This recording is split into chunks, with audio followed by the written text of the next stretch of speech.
Vamos a contarte la historia de una lucha de una mamá que sufrió la pérdida de su hijo, Nicolás, en un accidente de tránsito, pero que la está peleando para que, por lo menos, lo mínimo que uno pide es que haya justicia. Bueno, la vamos a presentar a Roxana, que nos va a explicar más acerca de este pedido de justicia. Pide un juicio ejemplar para, bueno, por lo menos para que su hijo pueda descansar en paz, Andrés. Así es. Buen día, Roxana, ¿cómo estás? Hola, buen día. Buenos días, muchas gracias por el tiempo que me dedican. Roxana, contanos lo que ocurrió con Nicolás, que falleció en un accidente de moto. Contanos cómo fueron las circunstancias. Sí, Nicolás, el día domingo, 4 de junio, a las 7 de la tarde, me manda mensajes porque se había ido a dar una vuelta con los amigos. Y estaba en la casa de un compañero tomando mate con tortilla y me dice que venía a cenar a casa. Como acostumbraba a mandarme mensajes o llamarme antes de salir, en ese momento a las 9:03 recibo su llamado donde le digo, ¿estás llegando, hijo? Y me balbuceaba, me chocaron, y automáticamente salí. Mientras tanto llamaba a su hermano, que no estaba, que llamara a la policía, a la ambulancia. Llego al lugar, que es por el callejón de Mariano Reviglione, entre la 60 cuadra y Camino San Carlos, y me encuentro con Nicolás tirado sobre la mitad de la calle y la vereda, con su moto al lado. Más o menos a unos 8 kilómetros estaba una moto en el medio de la calle con un señor.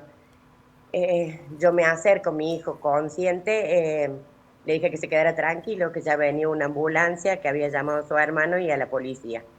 En eso llegamos con mi marido y bueno, Nicolás, lo único que yo le veía era sangre en la boca, vomitaba mucha sangre, y en ese momento le agarró un estado de nervio y me dijo, párame, lo metimos al auto, ayudamos a este señor que estaba en el medio de la calle, se quería parar y se caía, entonces lo pusimos a un costado, lo sentamos, y yo en ese momento detecto un perrito a poquitos metros y le pregunté si se les había cruzado un perrito y me dijo, no, se me cayó de acá adentro, me dice, y tenía olor a alcohol. Entonces le dije que se quedara tranquilo, que ya había llamado a la ambulancia y a la policía. Seguíamos viendo a mi hijo, que estaba dentro del auto, que le costaba respirar. Llega a unos minutos mi otro hijo, que él lo ayudaba a mi hijo a respirar. En ese momento llega la policía y unos minutos anterior llegó el papá de este señor, que yo sentí que lo retaba y le decía otra vez, siempre lo mismo. Y yo dije entre mí, el hijo acaba de chocar y lo está retando. Pero bueno, no entendí en ese momento el porqué.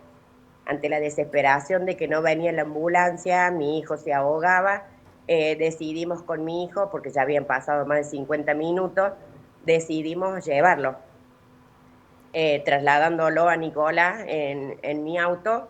Pasamos por el Florencio Díaz como para decir que una ambulancia me lo vieran o algo, y me dijeron que no había médicos que atendieran ahí. Entonces decidimos llevarlo al Hospital San Roque, que yo a mi otro hijo le decía, vamos al de urgencia, y él me dijo, no mamá, porque no llega. Yo no entendí el que no llega.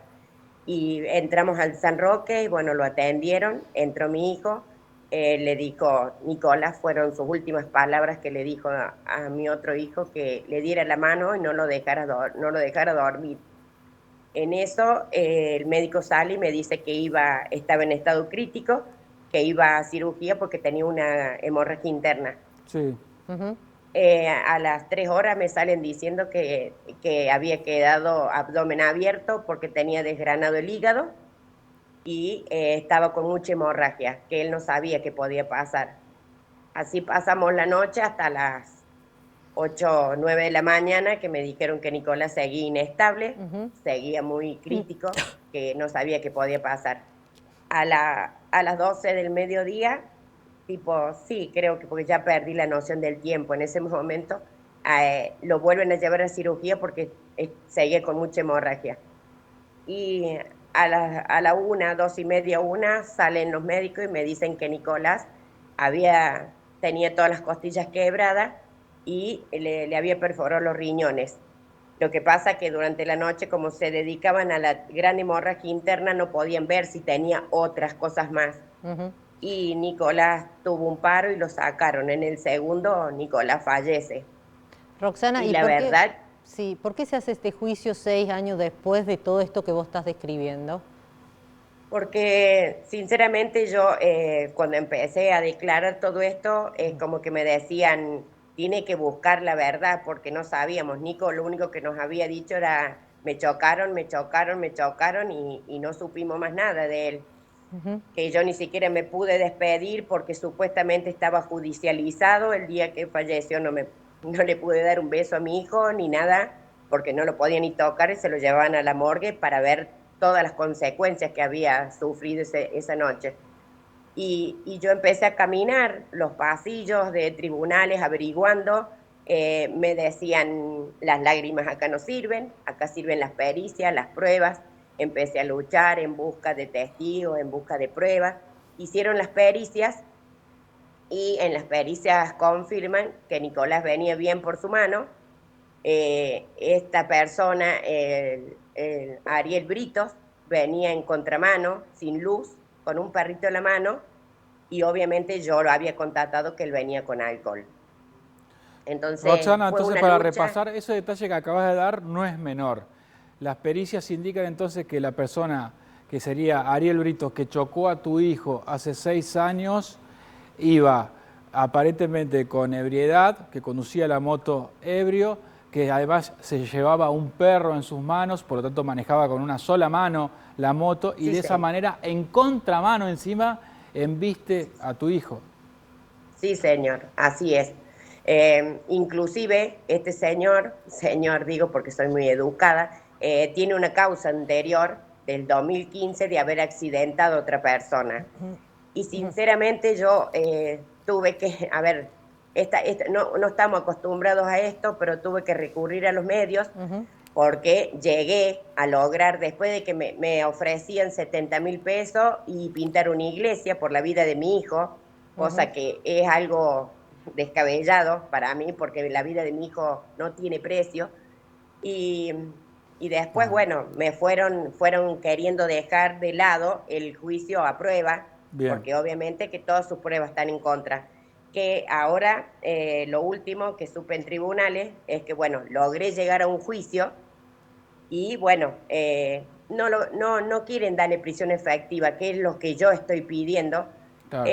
porque lo que me dice el fiscal, que realmente, a ver, él está insertado en la sociedad y está trabajando. Entonces, como para llevarlo preso es para insertar a las personas nuevamente y me parece Sí, realmente, Roxana, y en las discusiones de todas estas causas de accidentes viales, de siniestros viales, donde se discute si es dolo eventual, si es dolo o eventual, la cuestión es que terminamos discutiendo esa cuestión legal.